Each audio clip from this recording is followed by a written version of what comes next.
आता शिमगा सुरू होईल. आज जरी शिमगा असला तरी आता खरं म्हणजे निवडणूक आयोगानं शिमग्याची घोषणा केलेली आहे आणि महाराष्ट्रामध्ये गेल्या 1.5 वर्षापासून शिमगा आहे.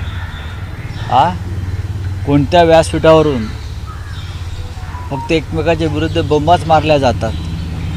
त्याच्यामुळे आता शिमग्याचं महत्त्व जे होतं एकेकाळी तो शिमगा राहिला नाही. आता जनतेला रोज शिमगा पाहायला मिळतो. बातम्या लावला की शिमगा, बाहेर गेलं की शिमगा. ठीक आहे, एकदा हा जो शिमगा सध्या सुरू आहे पक्षफोडीचा, आरोप प्रत्यारोपांचा, चिखलफेकीचा, अटका बेकायदेशीर, हा शिमगाच आहे. हा लवकर संपेल अशी आम्हाला अपेक्षा आहे आणि पुढल्या वेळचा शिमगा हा आपला खऱ्या अर्थानं सांस्कृतिक धार्मिक उत्सव म्हणून साजरा करू, याच आमच्या शुभेच्छा आहेत. कोणत्या प्रवृत्तीचं किंवा कशाचं दहन आज करावं असं वाटतंय आपल्याला? महाराष्ट्रामध्ये शिमग्याला फार महत्त्व आहे. होळी ही या राज्यातली वेगळी आहे, इतर प्रांतातली वेगळी आहे. या होळीमध्ये अनेक अमंगल गोष्टींचं दहन केलं जातं.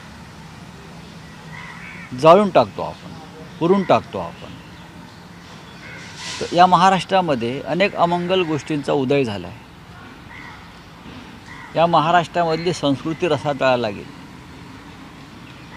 या महाराष्ट्रावरती संकटं येत आहेत. ही सगळी संकटं, या अमंगल प्रवृत्ती यावेळेला आपण या होळीमध्ये दहन करून टाकू, एवढीच आमची अपेक्षा आहे. हुकुमशाहीचं दहन करायला सुरुवात केली आहे. आता संविधान वाचवण्यासाठी अनेक लोक, संविधान वाचवणं ही काळाची, देशाची, राष्ट्राची नव्हे तर जगाची गरज. भारतातलं संविधान हे जगासाठी आदर्श संविधान आहे आणि हे सरकार, देशातलं सध्याचं सरकार हे रोज उठतं आहे आणि संविधानावरती एक घाव घालत आहे. संविधान आज विकलांग झालेलं दिसतं आहे. हे सर्वोच्च न्यायालयानं सुद्धा मान्य केलं आहे. या देशातल्या संविधानाला सगळ्यात जास्त धोका राज्यकर्त्यांपासून आहे.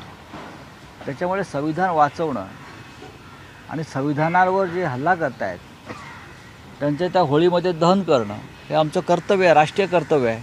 सर, कंगना रनावत को मंडी से पत्रकार परिषद घेतली. प्रकाश आंबेडकर यांनी काल पत्रकार परिषद घेतली. त्यामध्ये त्यांनी सांगितलं की उद्धव ठाकरेंसोबतची आमची युती आता संपुष्टात आलेली आहे आणि याच्यापुढे 7 जागांवर आम्ही काँग्रेसला पाठिंबा देऊ, त्यांना जर एक्सेप्ट असेल तर. आता म्हणजे महाविकास आघाडीतून आता प्रकाश आंबेडकर बाहेर पडले, हे ऑफिशियली समजावं. प्रकाश आंबेडकर यांच्या बरोबर शिवसेनेची युती झाली त्याला जवळजवळ 1.5 वर्ष होऊन गेलं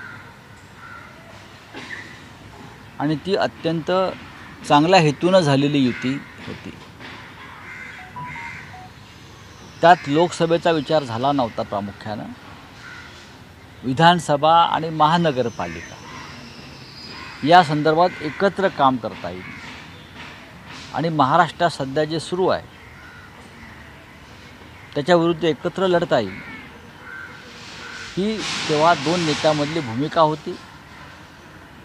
आणि स्वतः माननीय उद्धव ठाकरे हे आंबेडकर भवनात जाऊन त्यांनी माननीय प्रकाश आंबेडकर यांच्याबरोबर ती घोषणा केली. तेव्हा या महाराष्ट्रामधल्या सर्व समाजामध्ये एक चैतन्याची लाट उसळली. ठाकरे आणि आंबेडकर यांचं नातं फार जुनं आहे. ते एकत्र आले, त्याचा आनंद महाराष्ट्रातल्या तमाम जनतेला झाला. त्यावेळेला ही युती करताना राजकारण कमी आणि महाराष्ट्रातलं समाजकारण जास्त करावं ही भूमिका होती.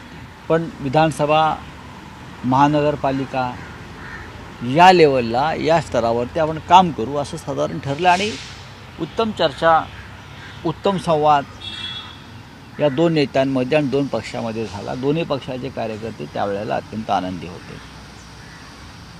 आता माननीय प्रकाश आंबेडकर यांनी एकतर्फी ही युती तोडल्याची घोषणा केली, हे दुर्दैव आहे. 2 नेत्यांमध्ये चर्चा होणं गरजेचं होतं. जर युती करताना चर्चा झाली एकत्र तर मग आपण दूर होताना सुद्धा एकत्र चर्चा झाली असती तर ते आपल्या राज्याच्या राजकीय संस्कृतीला धरून झालं असतं. पण दुर्दैवाने तसं झालं नाही. प्रकाश आंबेडकर हे महाविकास आघाडीचे घटक आहेत आणि आम्ही त्या संदर्भात लोकसभेच्या संदर्भात त्यांच्याशी आम्ही चर्चा केली. आम्ही त्यांना 4 जागांचा प्रस्ताव दिला. हा 4 जागांचा प्रस्ताव कायम आहे आणि आम्हाला आजही वाटतं की राज्याच्या नव्हे तर देशाच्या हितासाठी डॉक्टर आंबेडकरांनी जे स्वप्न पाहिलं या देशामध्ये मजबूत संविधानाचं, मजबूत लोकशाहीचं, ते संविधान आणि ती लोकशाही संकटात असताना प्रकाश आंबेडकर यांच्यासारख्या डॉक्टर आंबेडकरांच्या वारसदारांनी अत्यंत महत्त्वाचा निर्णय घेणं गरजेचं आहे. जागा वाटपात एखाद दुसऱ्या गोष्टी मागे पुढे होऊ शकतात, पण शेवटी आंबेडकरांबरोबरची युती हा फक्त राजकीय विषय नसताना भावनिक विषय आहे. आम्हाला खात्री आहे की प्रकाश आंबेडकरजी म्हणजे बाळासाहेब आमचे हे त्यांच्या निर्णयाचा फेरविचार करतील. कारण तमाम जनता या राज्यातली दलित, शोषित, वंचित त्यांच्या भावना ज्या प्रकाश आंबेडकरांच्या निर्णयाशी जोडलेल्या आहेत, त्या सगळ्यांना वाटतं आहे आपण एकत्र येऊन संविधानाचं रक्षण केलं पाहिजे. हिंदी में बता दीजिए प्रकाश आंबेडकर ने भीमशक्ती आतापर्यंत टिकली, मात्र येणाऱ्या काळात आता शिवशक्ती आणि भीमशक्तीला घेऊन कशाप्रकारे पुढे जाऊ शकतो? बघा, शिवशक्ती म्हणजे एका व्यक्तीची शक्ती नसते आणि भीमशक्ती ही सुद्धा एका व्यक्तीची शक्ती नसते. महाराष्ट्रामध्ये बाळासाहेब ठाकरे नेहमी सांगायचे महाराष्ट्राची 2च दैवत आहेत, एक छत्रपती शिवाजी महाराज आणि दुसरे डॉक्टर बाबासाहेब आंबेडकर. यांना मानणारा मोठा वर्ग या राज्यामध्ये आणि देशामध्ये आहे. ही शिवशक्ती, भीमशक्ती, ह्या दोन्ही शक्ती मनाने एकत्र आहेत. जरी नेत्यांनी काही निर्णय घेतला असला तरी ह्या दोन्ही शक्ती आज एका भावनेने आणि मनाने एकत्र आहेत आणि त्याचा परिणाम तुम्हाला लोकसभा आणि इतर निवडणुकात दिसेल. सर, हिंदी में बता दीजिए प्रकाश आंबेडकर ने जिस तरह से अलायंस तोड़ने की बात की, कैसे आगे ले जाएंगे? ये एक तरफा निर्णय है प्रकाश जी का. हमने उनसे बातचीत का सिलसिला जारी रखा था. हमारी तरफ से उनको 4 सीट का प्रस्ताव दिया था और मुझे लगता है प्रस्ताव ठीक था. हम फिर भी उनके साथ और भी चर्चा करने के लिए तैयार थे और आज भी है. हम ये सब मानते हैं कि प्रकाश आंबेडकर जी यानी जो दलित, वंचित, शोषित, पीड़ित, पिछड़ा, अति पिछड़ा जो वर्ग महाराष्ट्र में भी है, वो चाहता है कि इस बार तानाशाही को हम ख़त्म कर देंगे. इस बार हम एक साथ मिलकर संविधान की रक्षा करेंगे और जो संविधान के दुश्मन हैं उनके खिलाफ हम एकजुट होकर लड़ाई करेंगे. ये पूरे समाज की धारणा महाराष्ट्र में है, जिसमें दलित और अम्बेडकरी जनता भी है. सर, बीजेपी की सीट्स अनाउंस हो चुकी है. नेशनल लेवल पे भी लोकसभा सीट्स के लिए ऐसे कहा जा रहा है कि कंगना रनौत को मंडी की सीट दी जाएगी और अरुण गोविल को मेरठ की सीट दी जाएगी लोकसभा की. तो मैं क्या कर सकता हूँ? उनकी पार्टी का निर्णय होगा. वो किसी को भी चुनाव जीतने के लिए खड़ा कर सकते हैं. उनके पास अगर कोई राजनीतिक कार्यकर्ता नहीं होगा तो ऐसे लोगों को खड़ा करता है. शाहू महाराजांना सन्मानपूर्वक तुम्ही तिकीट दिले, मात्र उदयनराजे यांना 3 दिवस तात्काळात राहावं लागलं. कुठेतरी आज कुठे निर्णय झाला आणि त्यांना आम्ही कोल्हापूरच्या अजूनही कोणत्या चिन्हावर लढणार हे अजून फिक्स नाही. असं सांगितलं जातं की जर त्यांना लढवायचं असेल तर राष्ट्रवादीत पुन्हा प्रवेश करावा लागेल, पण ते भाजपमध्ये हे करून काढून कोण? उदयनराजे. हे पहा की महाविकास आघाडीनं कोल्हापूरचे श्रीमंत छत्रपती शाहू महाराज यांना अत्यंत सन्मानानं आणि एकमतानं उमेदवारी दिली. आम्ही एकत्रित विचार केला. ती जागा खरं म्हणजे शिवसेनेची होती. तिथे शिवसेनेचे विद्यमान खासदार होते. कोल्हापूरला शिवसेना सातत्यानं 30 वर्षापासून लढते आहे, लाखो मतं घेते. कधी जिंकले कधी हारले, पण आता विद्यमान जागा. पण जेव्हा ठरलं की शाहू महाराजांना त्या मतदारसंघातून आपण लढवायला हवं आणि एक महाराष्ट्राला संदेश द्यायला हवे, तेव्हा आम्ही क्षणाचाही न विचार करता ही जागा आमची आहे, आम्ही छत्रपतींसाठी ती जागा आम्ही दिली. त्यांनी कोणते चिन्ह घेऊ द्या, मला वाटतं त्यांनी काँग्रेसचं चिन्ह म्हणजे हात घेतलेलं आहे आणि त्यांचा सन्मान राहणं महाराष्ट्रात हे आमच्या सगळ्यांचं कर्तव्य आहे. आणि म्हणूनच 4 दिवसापूर्वी शिवसेना पक्षप्रमुख जेव्हा कोल्हापूरला गेले तेव्हा सर्वप्रथम त्यांनी छत्रपती शाहू महाराजांना जाऊन शुभेच्छा दिला आणि महाराष्ट्रातल्या आमच्या पुढल्या लढाईसाठी त्यांचे आशीर्वाद घेतले.